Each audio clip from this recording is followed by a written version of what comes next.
That is definitely level now. Right, where's my brew? It must be true, it's on the net. Look who I've got, Mr. Carp Cast. How are you, mate? I'm all good. Good morning. Yeah, what happened to the Carp Cast anyway? It just kind of ran its course, and the lives that Jamie and myself both lead, it's just made it logistically impossible to really give it the time and attention it deserves. I mean, to do anything like that, and well, like you know, with your YouTube stuff, you need consistency.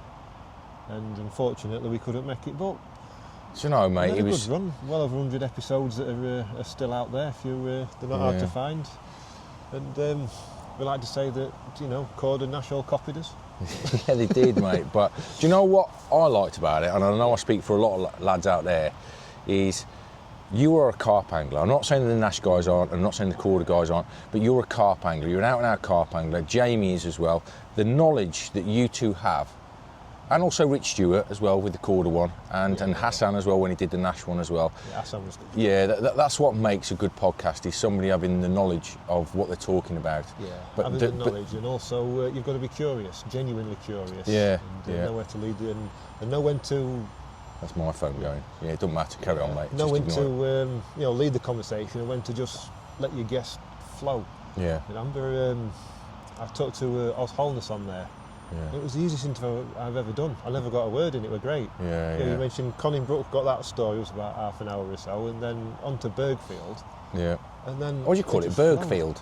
Bergfield. Yeah, Burfield. It's Burfield. The Burfield Common, the Bergfield Common. It's got a G in it. Yorkshire man for you. Yeah. Yorkshire accents. Yeah. Well, Oz is a great guest, mate. But you know, the knowledge of the two of you. Others as well. It was, yeah. Yeah, I got. I'd say it's the first time I got to spoke to like Ian Russell. What a lovely fella. Yeah, he's a cracking bloke, mate. Yeah, and there's some good blokes in the carp industry, isn't there? Oh, absolutely. You know, we did one. I've done a couple with Jules, but he invited me around. We set up in his cart room with all his memorabilia surrounding us, all his books and magazines from back in the day. A proper carp geek. Has he got any pictures of himself in the toilet? Because I saw him put one up yesterday in your shop's toilet. There's a picture of him in your shop's toilet. Yeah. Mark works in independent bait and tackle, is it, in Doncaster? Yeah, tackle bait in Doncaster. So well, what it was with those magazines, it's Bob Roberts. Yeah. He got a load of books of old mags, so he just dropped them off at the shop for anybody who wants them. Yeah. And Sam went at lads in the shop, the ones that had not been collected. And in fact, do you remember the Catchmore carp? Where Jim Foster got in a bit of bother for... with Sophie? Yeah. That one was there and Jules took it. Yeah, typical. But, he would do. Yeah. But anyway, Sam, he took all the front covers, got a bit of wallpaper paste and just papered the inside of the toilets, one carp and one match. It looks good, mate. That picture that Jules put up, you know, it looks amazing. There, like, is there? Yeah. I'm surprised. Old covers from 25 years ago. I'm surprised I didn't use that one to wipe the other end, but you know, I saw Jules put the picture. Look at this picture of me in the toilet. You know, good old Jules. It looked on the brilliant. back of the door. Yeah, is it? We're going to put him on ceiling as well, but. Mate, it looks really good, and there was a lot of people at that show, at that little day that you had yesterday or weekend. Yeah, we had Alan Blair and Jules. A few of the Nash team were there as well, showing off new products. Yeah. And it was a cracking day. We've got Spooner. Quite, that'll be full. That'll be full. Then with someone like Spooner there. Yeah. So it's mega shop. Yeah, mega shop. Right, we're on the bank as always. I'm at the Big Pit in Lincoln, and Mark has been a member of this lake for, well, since the days of Carp World. I think one of the first articles I got off you when I was here at Carp World was about this place, was it? Or it was. I believe that went in Crafty. Was it Crafty Carp? Yeah. So that would have been early 2000. Yeah, I fished this place first in 2000. Yeah. And I did all these rumours and stories like you do with every mysterious big pit. And you know, I'm reading the stories of Raisbury and the likes, and this is like the Northern Raisbury. Yeah. And turns out almost all of the stories turned out to be complete rubbish, like always. Yeah. But one of them was true. Yeah. Which the story was, you know, an easterly blowing up into that corner that's down there. A fella found some fish, went out and got the rods, and caught 5 of them up to 29. Oh wow. That was true. Yeah. And, how many carp was in here when you was a member? Your original member, that is. It's so big you can't say for sure, but definitely less than 50, probably quite Yeah. a few less. And with the mirrors, if I remember rightly, I knew 6 or 7 different ones. And it was always the same ones that got caught. You know, we had like, you know, the big one, which was the Mateys 29. Yeah. You know, it did go over 30. It sounds mad fishing somewhere like this for one low 30. Yeah. 160 acres it is. A big old piece of water. Yeah, they were just known by the descriptions, no daft names. There was like, you know, the long one, the half-lin, you know, the crinkle-tailed leather, you know, the red one. Then there was the blind eye common. That was a lovely tatty old character-looking thing. Yeah. You know, the warty tail common, you know, a red-bellied common. Yeah. And just a kind of a group of just possibly ex-Trent commons, which like peas in a pod. You know, rock hard fishing, but you know, to Jacko, Paul Atter, you know, Sean Ong was fishing here at the time. Sean Ong fishing on it. Oh wow. He was, yeah. There's a name from the past. Yeah. Former Heather the Leather captor, wasn't he? Yeah, well, from I York. recognised him from, you know, he'd been in Carp Talk with Heather and some of his other yearly captures, and he'd done a bit of writing for Big Carp, I think. And I recognised him, and knowing what he'd caught, I'm thinking, wow, if he's fishing here, there must be something big. Yeah. And he did actually confide in me after I got to know him a bit that he had seen a big common. Oh wow. You know, the one day they're walking like in front of the boathouse and they'd seen the way they described it. If you remember Arnie from Orchid with the big like humpback shoulders, that's what he said it looked like. Oh wow. I never saw that one myself, but one fish I did see in here was a ghostie. Yeah. It was bright white, and I saw it off this bank one day. It's about 80, 90 yards out. There's a little ripple blowing in. You know, I've gone looking round. I've come back, and back then they weren't dyeing the lake or anything. There's a lot of Canadian like over the margin down the shelf. And this ghostie was just not massive, I'd say, maybe mid upper double. But the more you looked, you could see there was about half a dozen other fish there. So I've got some floaters. I've quickly boshed together a setup, fired some floaters out, and the others were just not interested. I don't think they even knew what they were. But this fish, it's probably originated from a garden pond somewhere. It was like, he's packed mad in. I'm thinking, I'm having you. I nearly knocked the thing unconscious from the first cast, and that was the last episode. So you never caught it? No. Well, you've caught everything else since then, though, haven't you? There's a lot of nice fish in this lake now, a lot of decent 40-pounders, a lot of 30s, and your records of fish, I think the only one that you'd not caught was the big common one, and then you're going to caught that this year. I've had the big common, you see. There's quite a few that I've not caught. There's you know, the 6 of gold I'd like to become acquainted with, but that one's not been out this year, has it? Martin was telling me the other day. Could be really big. Yeah, it's not a regular visitor, so you kind of put it to the back of your mind. You want them, but life's too short. I'm fairly sure I saw that fish in the spring when I first came on here in May. I was drifting around the no fishing bank bay, and I came across a small pod of fish. There was 2 or 3 little 20-pounders, and then there was this absolute giant. And I said to Martin when I saw it, mate, it was very close to 50 pounds, very, very close. It got like a dent in its back. And then he sent me a picture of it when it was 47, I think last year or the year before, and I looked at it, I thought, that's definitely that fish. You know, I've seen an awful lot of fish in my life through Carp Talk, through the pictures, and I can photographically look at a fish and go, I'm fairly sure that's that one, and I'm fairly sure that the fish I saw in the spring was that 6 for gold, which has not been out yet. But there's another big one in here, which is called Hearttail, which has been out. It's one that you've had before.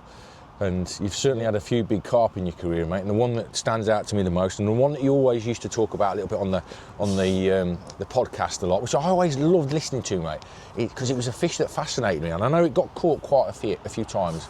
The lady, Martin Mossel, I was talking to him a few weeks ago about it. It was a really special carp in England. It got caught a few times, but it was a really significant fish, and you were lucky enough to catch it as well. I was the rotund Cambridge of fish, as we called it. Yeah, that was. What stands out in your mind about that day, mate? Talk me through the whole bite, because I just love hearing stories about big fish, and that was a significant UK carp. The conditions, the swim you was in, what was it like on the day? It was a swim called the Reserve. I think it was called the Sanctuary as well sometimes, and it was actually a culmination of like a 4 or 5 week plan. Because I mean, I have to say one thing about that: the standard of angling was a premiership. You know, you had Lee Jackson, Steve Olcott, Darryl Peck was on there. You know, I learned so much just being around those people. Yeah. Terry, was he on there when you was there? Yeah, I think he'd been and gone before. You know, obviously Dave Lane's been and done it as well. You know, there's some of the cream have been to that lake, and then little old me was there as well. Yeah, but you're a decent angler, mate. You and Jamie, you've been around a bit. You've had a few. Yeah, I'd put you in that same crop. I would. Yeah, I appreciate that, dude. That's a compliment. But with a lady. So for that session, leading up to that session, I've got down. The lake started getting a bit of an algae bloom. It didn't look great. I've not really fancied it. So I've gone for a walk. I've actually gone over the other side of the road. I've walked around the shell, had a quick look at the meadows as well, which they weren't the waters that they are now today. Yeah. So I've come back to the lagoon and I just thought, I've driven 100 miles, I'm going to fish. It looks a bit off, but I'm just going to go in a swim that I've not fished before. I'm going to learn a new swim, possibly two, and I'm not going to waste my time. So I went in the reserve. Was it busy when you got there though? Was there many anglers on that lake?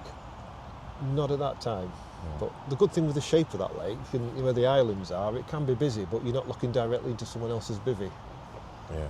But the other side of that is you're not watching all the water either. They can be nutting out like mad, and you'll never see them unless you're having a walk around with your rods in. Yeah. But what time of year was it? That would have been June. Okay. What was the weather like? So just quite warm, not much wind. Yeah. Say it's going green. Yeah.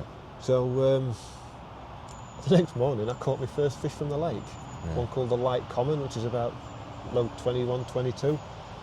But you had 35 to 40 acres with, I think it was about 13 or 14 carp in it. So just to catch one, I don't think I've ever been so overjoyed to catch a low 20 common. So then I'm not just exploring the swim, the clogs have started ticking. You've got an island about 80 yards in front. Most people are fishing out there, but I've gone to the left, and it's different now because it was like a reedy bay that curved round. You've got the bus route there now, that bit's changed.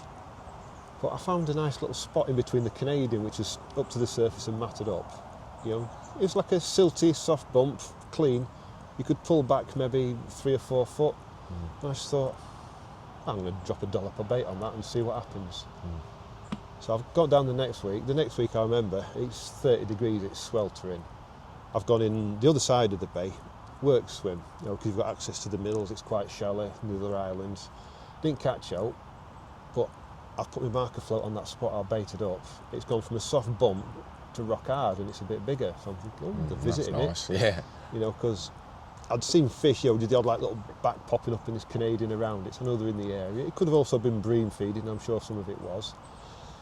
So I've dropped another good dollop of bait in there. And what I was taking at the time, I was using, the Scopex squid, it was in 4 key bags. It was the red Scopex squid as well. 2 of those, a bucket of particles and a bucket of pellets. Nothing complicated, just dolloping it all. Not spodding it or boating it out? Yeah. I was spodding it because I was walking around the back of the bay,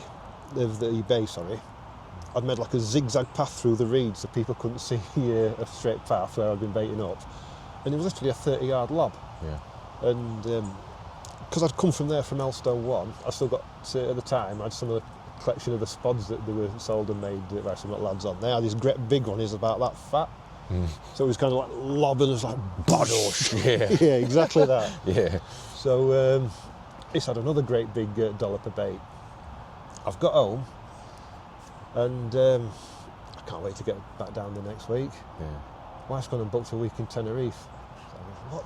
I need to go fishing. I've got a spot going. What are you doing? So I've had the holiday, come back, and I'm thinking I might have lost my shot. Yeah. But the weather forecast, I remember because I actually called it on the 1st of August. I do remember that. Yeah. The weather forecast had come good. I remember talking to Jamie on the phone before I've gone down there, saying, "Are you fishing this week? I need someone to take me pictures. I'm having her." And he was in his party mode at that time, so he didn't fish. I was a taxi driver at the time, so Thursday, Friday, Saturday night I worked. I worked Sunday night till midnight, go home, coffee and a pizza, fill the car and straight down the A1. So I gets there for about 4 or 5 o'clock in the morning, and this is before I use wrap sticks. The distance to the spot I've got marked out on the bank. There's from I don't know, back of a tree, peg, it was like a tree. You'd work it down the bank, and there's a brick in the edge side of the path. It means absolutely nothing to anyone, but that's my line marker for pacing it out in the clip. Yeah. So I've done that, just plopped it on the spot. You know, one of them, the margins where I had the light coming from, and one to island, but that left-hand spot is where I'm interested.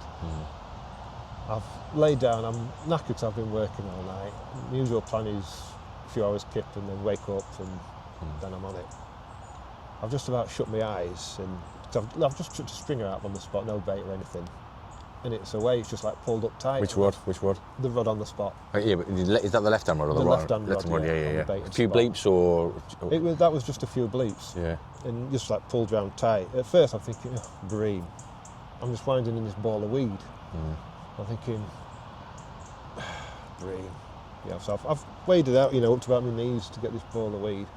I'm pulling the weed off, and then it erupts, and the carp's swimming out the other side of it. I'm thinking, oh, So I can't do anything with the rod. The line's going under this ball of weed. So I just laid the rod down, put the bail arm off. Yeah. Waded further out to the other side of the weed. I found the line. Yeah. I'm hand lining this carp. Gets it in the net. I looked down. It was one called the Dumpilinea, and the hook came out in the net. So that was 26.5 pound. My second carp from the lake. Yeah. I'm thinking, I'm on it here. Put the rod back out. Gone to sleep. Got catched up on my sleep. And then afternoon I thought, do I just fish just stuck baits for a bite, or do I fill it in? I looked at the weather, I thought, sod it, they're having it, they're getting some fat snaps. That fat lady liked her food, she was big for a reason, she ate. So I'm at the back of the reeds, I've got my buckets with me, I'm badooshing, and I'm thinking, a couple more and I'm done. I'm putting the rod back there, and the second biggest fish in there, the black pig, low 40, about 10 foot behind my spot, right up and down like that after all the disturbance I've been making. So I'm like, oh, that'll do. So I'm just on edge. I'm just trying to remember, because I don't know if I caught it that night or my second night. Yeah. But, it was like a warm wind blowing. Yeah. Again, the take was just like, beep, beep, beep, beep. I was fishing to weed. I'm fishing. What time of night was it? Early hours, 2, 3, something. Okay, so like you that. was asleep when you had the bite. Yeah. Yeah, we just jumped out, picked the rod. And one thing the lady was known for was hitting the surface pretty quick. Yeah. And I could see, it was quite well lit from the factory behind the lights, and I could see the big roll. I was like, oh, here we go, this is her. Yeah. So I'm wading out. It wasn't a great fight, just like heavy plodding. And I'm just on edge, when you know what you're hooked to. It's the one. And it was straight in the net. The first thing I did is you do head torch on, you look round, and I think it was on the left-hand flank. The lady had a small little like triangle patch of scales on the shoulder, a bit further back. And I looked down, saw that, and I just gave the shout out. Yeah. There was a fella called Rob, in the works. He did me great with some pictures, and what's she going, mate? What was the weight? Back. She was 46.5. Oh, that's a big old lump of a carp, mate. Yeah, just to illustrate some of the weight variances. Yeah. Jamie caught her the same year. He had her on the 1st of November at 58. Yeah. So 12 pound difference just in one fish. Yeah, in the same year. Same year, 3 months apart. It's crazy how they do it, mate. If you go to Rainbow Lake and places like that, in a week a fish can be 5 or 6 pounds different. Obviously, sets of scales vary and what have you. But with these carp, they do eat some bait, and they do fluctuate in bait, mate. In weight, especially these, big fat females. I think a lot of it's water weights. Yeah. When they're getting ready, but. What a carp, mate! What a carp! Now you mentioned Jamie there as well, who is a name that's really associated you, not just through the Carp Cast. The two of you have been friends a long time. What do you remember about your first meeting him, and what date was it? When was it? Oh, I'll tell you now. I told this story to Martin on the phone yesterday. All right, Martin Wassell, yeah. So it was on pit 2 at Elstow. Yeah. I'm walking around. James in a swim called the Slope. Roger Bacon, who I'd met previously, sat with him. So I had a quick chat. And Jamie's giving it the big, and now he's going to do this. He's going to bait up. He's going to catch the both the big ones. He's going to do this. And then, so to start, I'm thinking he's a bit cocksure. Then I remember he's filling his Coleman up, and he's filled a load of petrol on his hands, and he gets his light and starts burning the petrol off his hand with it. So I remember walking off thinking, what a dickhead. But we became good mates and still are to this day. How old was you both at the time, mate? That would have been 2000 and...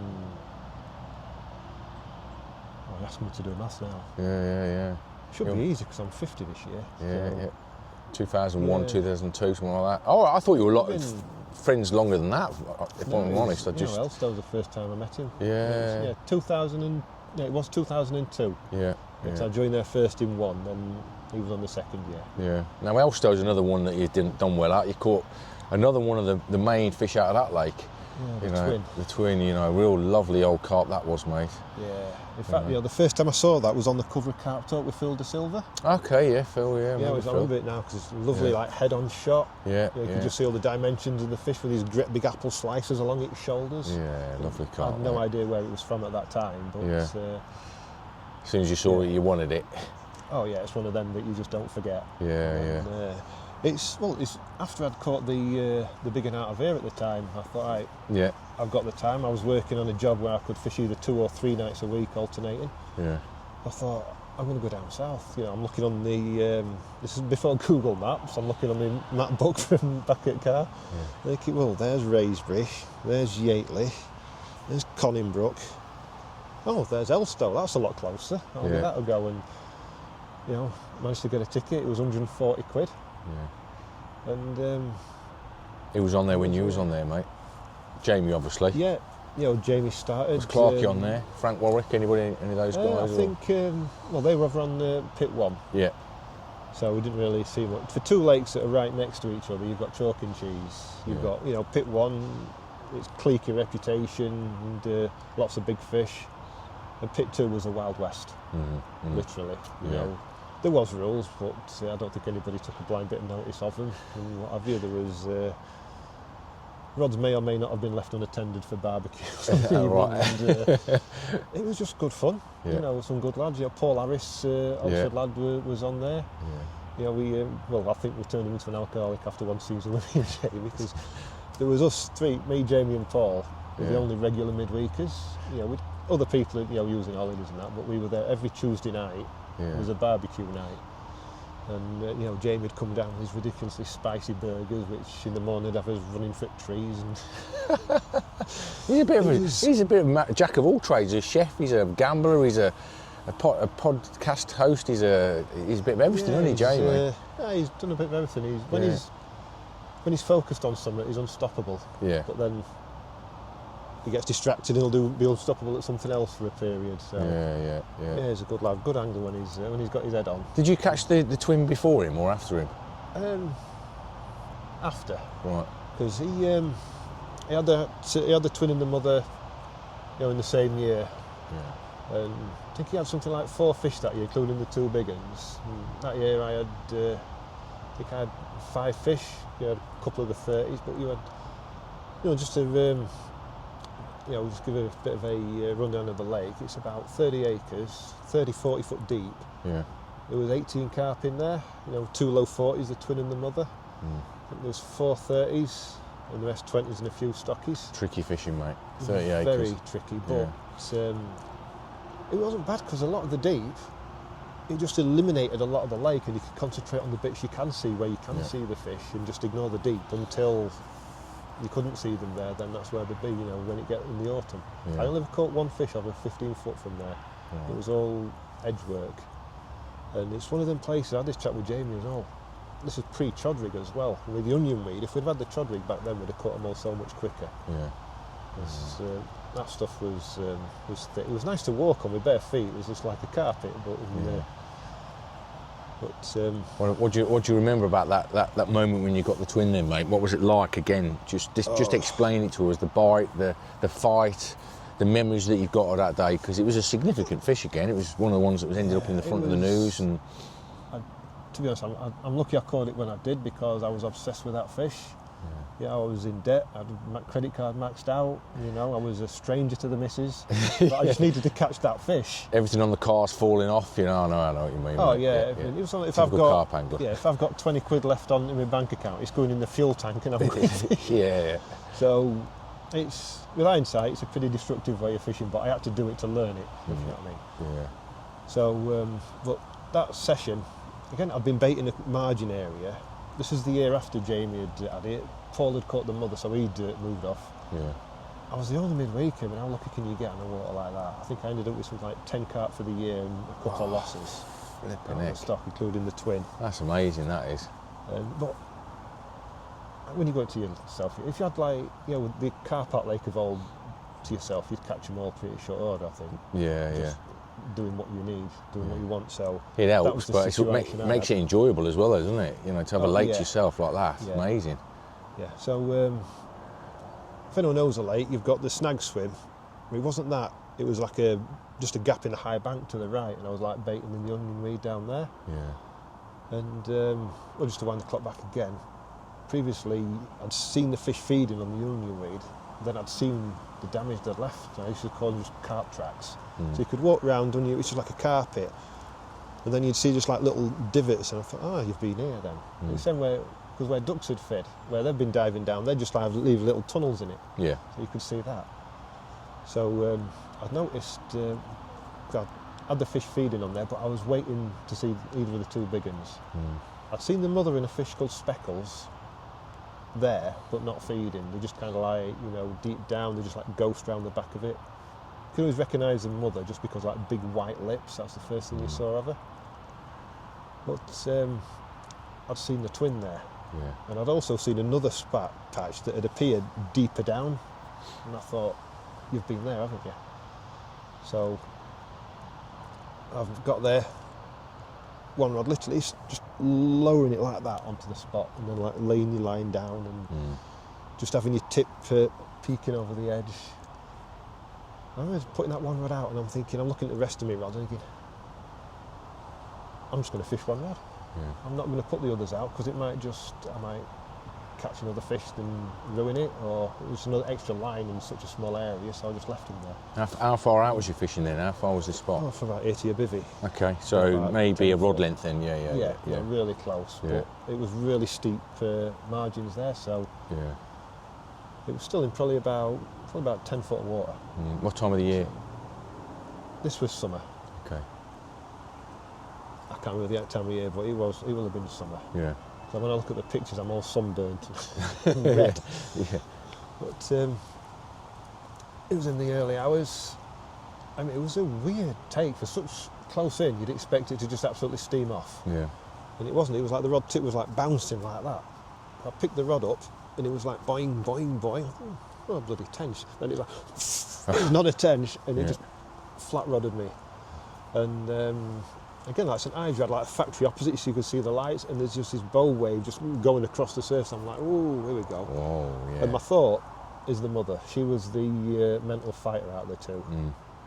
And one thing I'd done as a last off thought as well, I'd put my second landing net in the snag swim to the side, just in case. Because to the right of where I was fishing was the snags, and there were sunken hawthorn bushes. They were nasty. They were just going to be a cut off. Yeah. So it kited left, and I already tested if I held the rod like that, I could get it over the bush and get in the actual snag swim and play it safer. Yeah. So that's what I did, and it was just a mad fight. Yeah. So the net I'd put in there only had like a really short handle. So I literally had to jump in the edge of the water, sunk up to about my knees in the soft clay, thinking I'm sliding on it. But I netted it in the darkness, and the first thing I did, I felt down the side. I'm feeling for the mother's scales with that big cluster down the side, and they weren't there. Because you've not got an head torch on or anything? Not at that time, yeah, no. Yeah. I felt the shoulders, and that was the twin. Yeah. And then like the shout out. Was that the one that you wanted more? Did you? It was the one I was obsessed with. Yeah. I was thinking more about the mother, because previous to her going on there, she'd gone 4 years without a capture before Roger Bacon caught her. And it was, I say, if you're fishing there, if you caught the mother, you'd stay for the twin, but not the other way around. Yeah. So, but madly, I was the only one on pit 2, Yeah. and there was no one on pit 1 at all. So the shout went unnoticed then. Yeah. So I had to sack her up, And some of Jamie's mates were actually on chimneys about 5 minutes up the road, so I drove up and got them. They come down and do the pictures. Wow, and, what was the weight of it when you had that it? was 39 and a half. Oh, mate. I'll tell you a little story about Still that. an amazing fish that is. Oh yeah. Previously, I told a girlfriend when I'm fishing local for doubles and 20s that I'd marry her when I caught a 40. I've gone home, I've been fishing for this 40, I've caught it. She said, we're getting married. I'm like, no, it was 39. she thought I was taking weight off. I'm the only carp angler who chose to like call it 39 instead of calling it 40. You got away with that then, didn't you? Yeah, but not for long. Now, there's those two fish that stand out to me as you caught during my time when I was at Carp Tour, and there was also that absolutely drop-dead gorgeous common that you had from Woolpack. And the carving. Yeah, I mean, it was absolutely stunning. The photographs, again, am I right in thinking that was a night shot? But the fish just looked absolutely lovely. It was a stunning carp. It was, and it's still around today, that fish as well. Yeah, I know. Yeah, that was Leon Bartrop caught it this year, I think. Yeah, I saw it in one of the Avid videos. Well, they were all considered old when we fished it. Yeah. And that was my first bite out of the lake. Was it? Wow, what a fish to catch. What was the weight of that when you had it? That was £40 4 ounce. Oh mate, it's a stunning fish that is. Because you've got lakes, 5 and 6. Yeah. It's one lake, there's 3 channels that join it. Yeah. And local folklore says paddle, which was a biggie then. Yeah. Got caught from 6 and you had to fish up a slope to catch it. So I've got down there, all the pegs up, 6 are taken, 5's empty. So I went to this, I can't remember what they call it, but I've got a lot of water to myself. I've cast over into water which was from another swim, first on 5. And I've just gone a bit old school. I just like, throwing stick to loads of 18 mils around there, 18 mil pop up. That's one of my first captures on a multi-rig that I'm still using to this day, that one. Yeah. And it was just in the night, beep, beep, beep, beep, wound in a ball of weed, netted a ball of weed. Oh, I've got a common. Throwing the Canadian all over the places you do. I'm like, oh, I've got a bloody big common. Yeah. So, I kept it in the net. It's that weedy. It was September time, but I still just don't want to sack a fish up anywhere near weed just for the oxygen levels at the night. So, and this is before Andy Stafford had bought the place. It was still a bit cliquey on the old syndicate. Yeah. There was one fella called AJ who was a good lad. I know he was fishing, so I went round. He did some brilliant night shots of it, but it was, how fish autumn, they just get full and rounded, and it's a long like barrel of a fish. And we're putting my chesties on because you'd pick it up and it just roll in your hands. So I put my chesties on, I've like poured water down my knees, I'm like sliding it up myself. Even my great big hands, I'm like, quick, get it. It was such a difficult fish to. It was a lovely photo. That's what I remember about it. It's the photo. I've got loads of pictures. Most of them are awful, but that one, I'm like, but yeah. Now, of the 3 of those fish that we've just talked about, is the one that you prefer more than the other? I mean, I know they're all significant. They're all proper English carp gems. They are historical English carp. Is there one that stands out more to you because of the achievement level? I mean, the wood carving you had on the first, it was your first bite, so maybe that's not as significant to you as the twin. There's still a few nights blank leading up to it. Like, it wasn't just I got lucky. Well, lucky I was that fish, but it's got to be the lady, but not just for the fishing. But that was the year I got diagnosed with MS. Okay, yeah. April of that year, I'm in a hospital bed, not knowing if I'll ever fish again. Yeah. Lots of weird and wonderful neurological symptoms going off, including my left leg just not working. Yeah. But just to get back fishing, that's what it stands out. To catch the fish I really wanted. Yeah. Now, something else, Mark. You just reminded me there. You're talking about your illness with MS and stuff like that. You're not just known as being an amazing carp angler and a host of the Carp Cast and what have you. You're also known for being an open water swimmer amongst the carp angling fraternity. I love it. You've even been on places like Clumber Park in the winter. Yeah, I've done swimming around places like that. Would you go swimming around here on a day like today? It's freezing today. I'd love to do a couple of lengths, but Jacko won't let me. I've asked him. Oh yeah. But what's that all about? What got you into that? Crazy things. I turned 40, thinking I need to look after this carcass a bit better. Yeah. So I thought, being a tight Yorkshireman, I've got a pair of trainers, they'll do. I started doing a little bit of running, and it wasn't a lot, 'cause I like me fishing. I'm not going to fish a day to get commercial. I'm not going to run through the town centre. I'm going to run through the woods. I'm going to be wild. Yeah. I rolled my ankle on a route, and my left ankle actually grew extra bone because I damaged it that much. Oh, and, no. So I've just been sat on a puddle for about 10 minutes before I could stand up again. Yeah. So I'm just checking something on the camera. Yeah, carry on. Yeah, so I thought, I've seen through Facebook, through a friend's old friend, not a fishing friend, they did open water swimming at Outfield Marina. So I thought, well, I used to like swimming as a kid, I'll give that a go. It's got to be... Why not go to swimming bath, so? I do that in the winter as well, just to keep the fitness up. But the open water, it tastes better than a swimming pool as well. But, cleaner probably as well. Yeah. I started it, I did their introduction course, did one lap of their short course, which was about 200 metres, and I was absolutely knackered. Yeah. But I absolutely loved it, just being the water, but not just the water, not just the swimming, the fitness, the people around open water swimming. Yeah. The nicest people you could meet, everyone's supportive, and when I swim at Outfield, it's the winter swimming. It's the best place in the country. They've done more ice miles there. You're surrounded by brilliant people. Yeah. And you're still doing it to this day, mate, aren't you? You're still at it? I'm having a bit of a break at the minute because my shoulder's a bit popped out, but I'll be back in the pool once or twice a week. Is that why you're using a baitboat? Can we cut that? Oh, he didn't like that one, did he? He's gone all quiet there. No, I've sold my soul. A lot of older carp anglers do, mate. Yeah, it's a tool for a job, isn't it? Yeah. Well, you still use a rowing boat as well, to be fair. You've got the permit on here for both the rowing boat and the bait boat. Well, I've been fishing on here. I've been going out with the rowing boat, finding the spots, just like bouncing the lead on the bottom, which there's no substitute for that feel, is there? No, definitely not, mate. I like bait boats, but I'm using the rowing boat because of that reason, that I can go out and feel and what have you. And then I've been using the bait boat, because I'm using braid mainline as well, an elastic marker on the line. Yeah. You need to redo the rod, in the middle of the night, or it's bite time. You don't want to be going out splashing around finding a spot with your dinghy again. It's just easier to send the bait boat back out to the spot, and that's how they've been common. Yeah. The rebait boated rod. Was it? Oh wow. That was a double take as well. What was the other one? It was a little £23 stocky. Okay. So. Yeah. There you go. It's good though. Now, I know this from talking to you. Am I right in? Well, I say I know it. Am I right in thinking that you've never fished overseas? And if you haven't, why haven't you? What doesn't interest you about it? That is correct.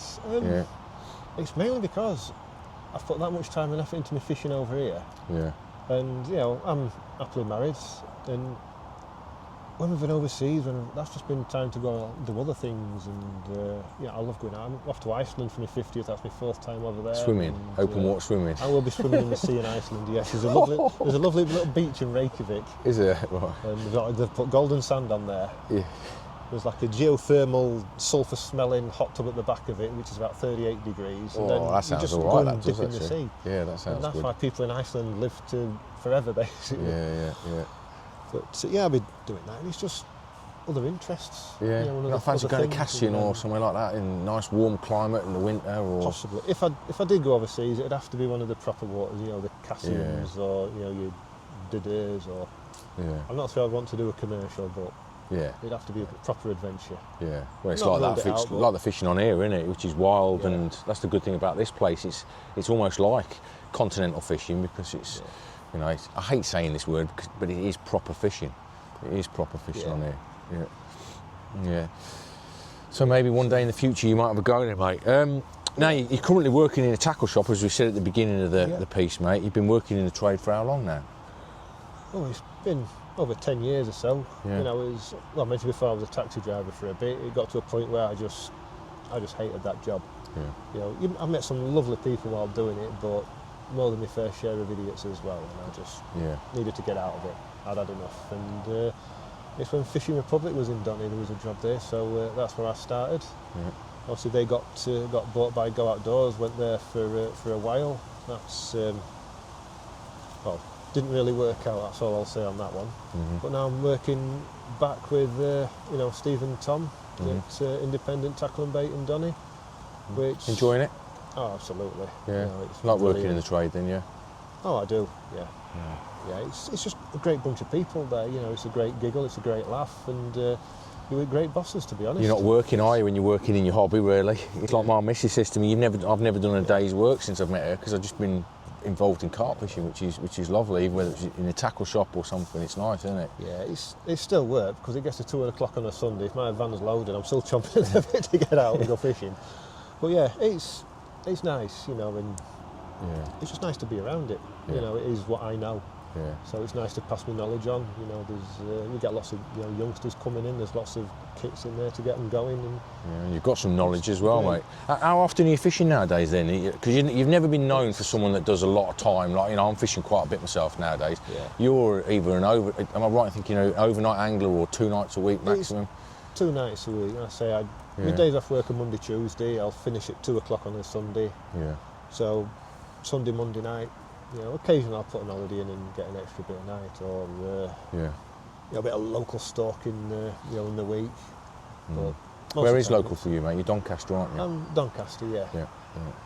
Yeah. So we're the same. We've got some cracking waters around close to Home now. Well, you've just joined a new water recently, haven't you? Got on the winter syndicate. Are you allowed to name it or not? I don't know whether it's is it no publicity or not sure. I don't think it is, but I won't anyway, just in case. Yeah. But what you got in there? You got any targets that you're after, or?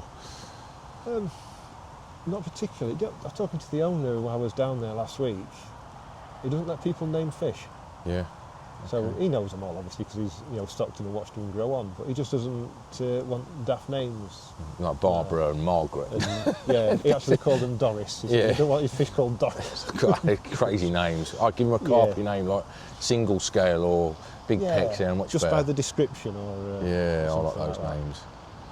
You're a bit of a traditionalist, and I get that, mate, as well. I like that side of carp fishing. What are your future plans then, anyway, as an angler, or as a carp specialist? Have you got any sort of future plans? Would you like to get an English 60 or an English 50 or whatever? English 50 would be nice. Yeah. I've had a couple of fish that have grown on to be 50. Which I've loosely claimed as a 50. I've had a 50 because they're now 50. But, no, I like an English 50, but I'm not going all out for it. I keep seeing how the St Ives complex has come on, and that's some mega fish. Does it interest you to get back on there? Possibly. That long reach fully scaled, that's a big old fish now, mate. That is 46, 47, isn't it? I saw that out the other day. Yeah, that is a mega fish. But some of the other fish in long reach, you've got, is it Cluster? I think that one's done 50. Yeah. There's one in there called Muttley's, but I actually caught that one back in the day. Did you? From Sheller. Okay, yeah. I got it moved on. I've got pictures of me of it, about £22, looking like a new penny. Yeah, that's obviously grown on. Gordy's done wonders with that complex. And, it is with the area as well, mate, because there must be otters in that area. But it's not fenced, is it? None of it's fenced. No, it's impossable to fence, unfortunately. Yeah. And that, you could get the first 50 out of here anyway. There's a fish in here which is called Hearttail that could go 50. We've got 6 for gold that could go 50. You never know. Be nice fitting if you or Martin Jackson had it. Oh, that sort of size. But you wouldn't turn that one down, would you? I wouldn't shake it off. Yeah. I've already had the heart scale back in the day. I think it was about 35 when I caught her. Yeah. But the lake's first 50 would be quite significant, quite poignant for you. Sooner or later, either this winter or possibly the spring next year. Yeah. The autumn, it's going to happen, and then there'll be another. Then another. Yeah, well, they're all growing. They're all going in the right way, mate. We've got some good fish in here now. What time are we on now on this? Yeah, so we've got another 5 or 6 minutes left, mate. So, is there any other things like? Is there any plan? I know this is. We've already talked about it a little bit. Is there any plans between you and Jamie to ever maybe resurrect the Carp Cast or something? Because it was so good. How often do you speak to him now? I see he's in Croatia a lot. Yeah, he's doing his overseas things, and don't know. He did a few interviews earlier this year, and that one, which I did one with him, but I didn't really get involved with it. But I think for myself, unless I can commit and provide that consistency to keep it going and ongoing, then I'm either all in or all out. Yeah. A minute I'm out. Okay. I can't speak for James. I think he's a bit more into it. He may do more episodes. Yeah.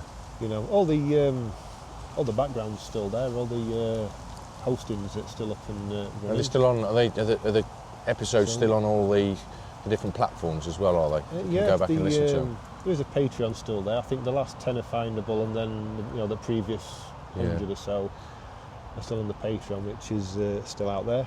Yeah.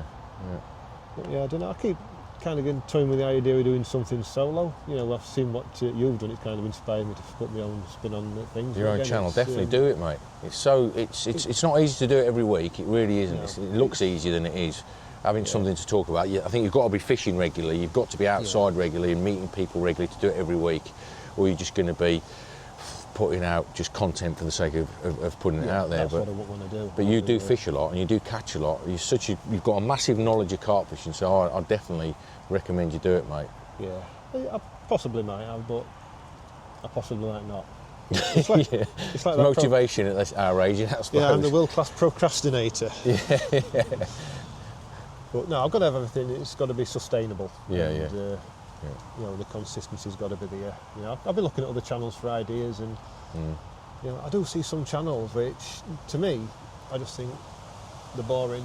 But they're still getting tens of thousands of views, so they're not that boring. They're doing good. People want content, mate, especially within the carp fishing industry. It's not like going to get you millions of views, I suppose, unless you're Corder or Nash or Carl Smith or whatever. But I'm certainly not any of those. But there's a lot just to tick over. Yeah.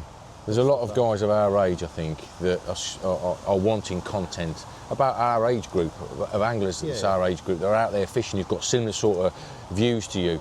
The old school style of fishing, the old school mentality and, those kind of things. There's definitely, maybe not millions of views, like I say, but there's a lot of people out there that want the same sort of fishing content that they've had over their years, in the Carp Talk years, the magazine years.